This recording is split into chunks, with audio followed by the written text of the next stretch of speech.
오늘 우리가 함께 볼 하나님의 말씀은 요한복음 16장 16절에서 24절입니다. 요한복음 16장 16절에서 24절입니다. 함께 읽습니다. 시작.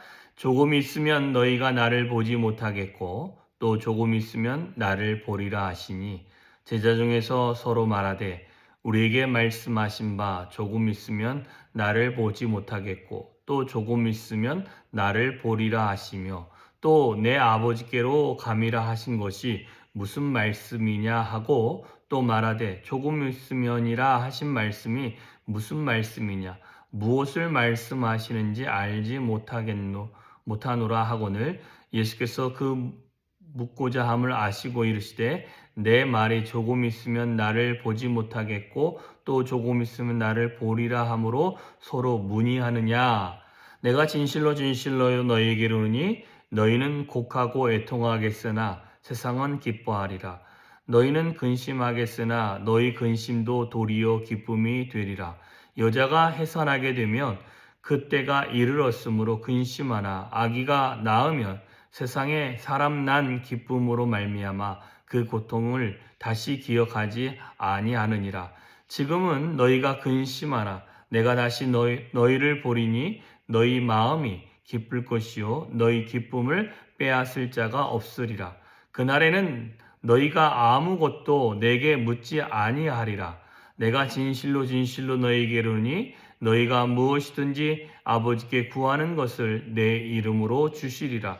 지금까지 너희가 내 이름으로 아무것도 구하지 아니하였으나 구하라 그리하면 받으리니 너희의 기쁨이 충만하리라. 아멘.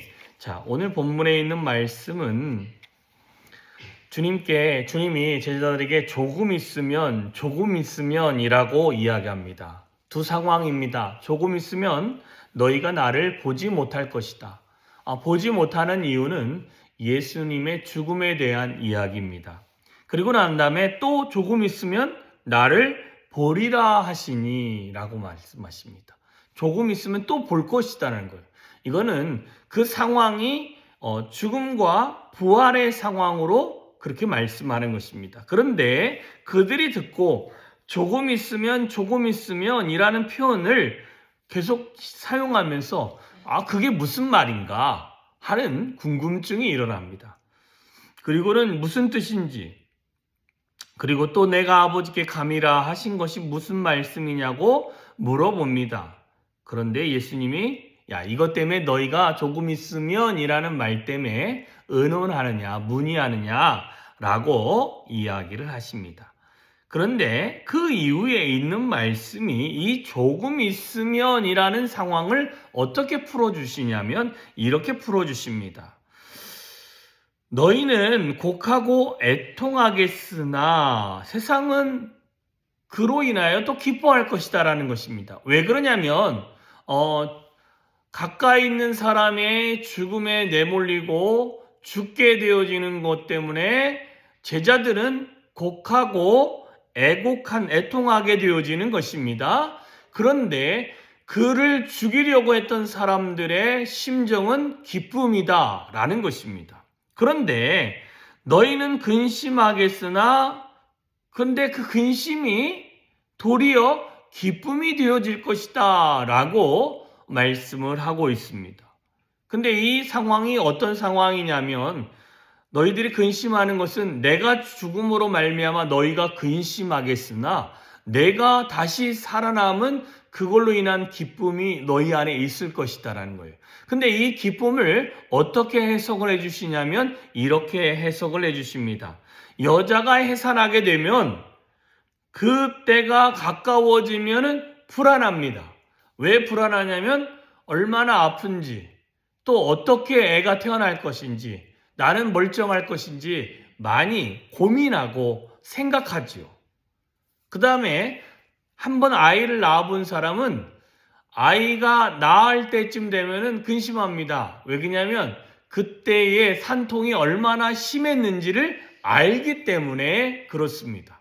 그런데요, 놀라운 것은 그렇게 근심하고 걱정하고 아플 거라고 했는데 출산을 하고 나면 거짓말같이 고통이 없는 건 아니지만 그 고통을 잊어버릴 만큼, 다시 기억하지 아니할 만큼 기쁨이 있다라는 거예요.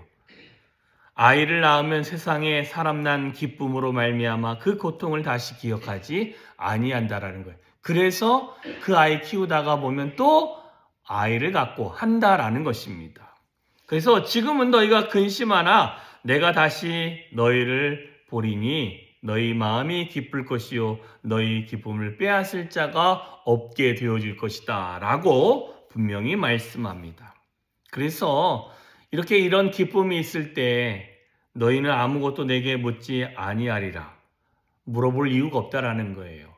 이제 그런 기쁨이 난 다음부터는 성령을 통해서 성령이 알게 하시기 때문에 굳이 구할 이유도 없고 물어볼 이유도 없다라는 거예요.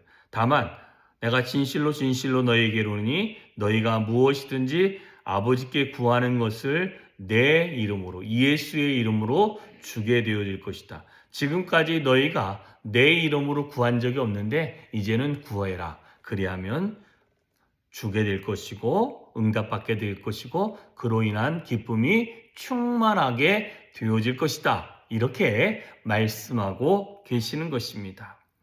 우리는 주님의 때를 시간을 알지 못하기 때문에 조바심 나고 궁금해하고 걱정하고 근심합니다. 그러나 주님은 모든 시간 가운데 우리 안에 하나님의 진리를 알리시며 그 진리 가운데 우리가 살아가게 합니다.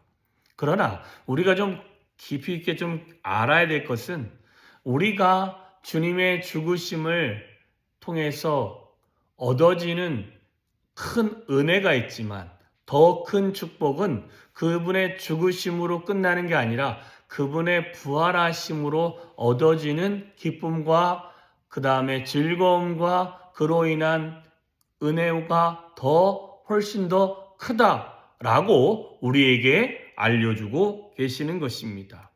그러니 부활의 주님을 우리는 우리의 마음에 담고 매일매일을 살아가야 될 줄 믿습니다. 그 부활의 기쁨은 저와 여러분을 하나님의 은혜의 자리로 인도하게 할 것이며 저와 여러분이 하나님의 은혜를 경험한 자로서 주께 간구하고 주께 물어보고 주께 나의 삶의 방향성을 하나님께 요구했을 때 그 방향성을 알려주시면서 내가 구하는 거에 응답하시는 은혜를 경험할 수 있게 하시겠다라고 분명히 오늘 본문을 통해서 우리에게 말씀해 주셨습니다.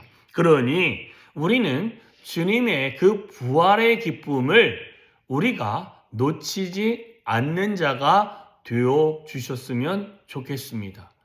부활의 주님은 저와 여러분을 진리 가운데로 인도하시는 분이십니다. 부활의 주님은 이전에 내가 그 예수의 부활의 기쁨을 알지 못했을 때와 그것을 알았을 때의 기쁨의 차이가 훨씬 더 큼을 우리 가운데 알려주고 있습니다. 주님이 십자가에 돌아가심을 그 고통과 어려움과 아픔만 우리가 묵상할 것이 아니라 그 이후에 우리에게 말씀하시는 그 하나님의 크신 은혜, 우리에게 새로운 생명을 허락하신 그 부활의 주님, 그 주님의 은혜를 우리가 매일매일 묵상하면서 그 기쁨이 우리 안에서 성령으로 말미암아 생수의 그 강물 같은 것들이 흘러넘칠 수 있는 매일매일이 되어 주셨으면 좋겠습니다. 그리하여 오늘도 영원한 기쁨을 허락하신 그 예수 그리스도의 부활을 깊이 있게 묵상하고 나에게 새 생명을 주신 그 주님의 은혜를 기억하며 오늘도 주와 함께 동행하는 하루가 되어주시기를 주님의 이름으로 축원합니다. 기도하겠습니다. 참 좋으신 하나님 아버지 감사합니다. 오늘도 귀한 하루를 우리에게 허락하시고 오늘도 주의 은혜 안에서 우리가 하루를 살아갈 수 있도록 우리를 부르시고 초청하시고 우리의 모든 삶을 주님의 삶에 맞춰 살게 하심에 감사합니다. 하나님, 우리가 주님이 나를 위하여 십자가에 죽으심을 기억을 하면서 우리는 그분이 나를 위하여 부활하시고 영원한 생명을 허락하심에 대해서는 혹시 잊고 살아가고 있지는 않습니까?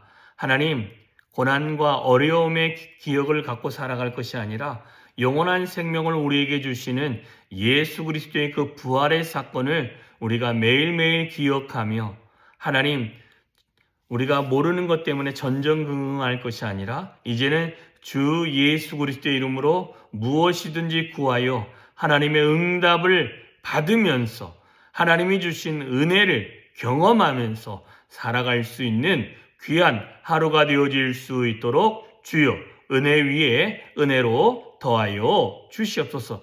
그리하여 살아계신 하나님을 경험하고 살아계신 하나님이 우리 안에 말씀하시는 은혜를 누리는 오늘 한 날 되어질 수 있도록 우리를 붙들어 주시옵소서. 예수님의 이름으로 기도하여 싸움나이다. 아멘.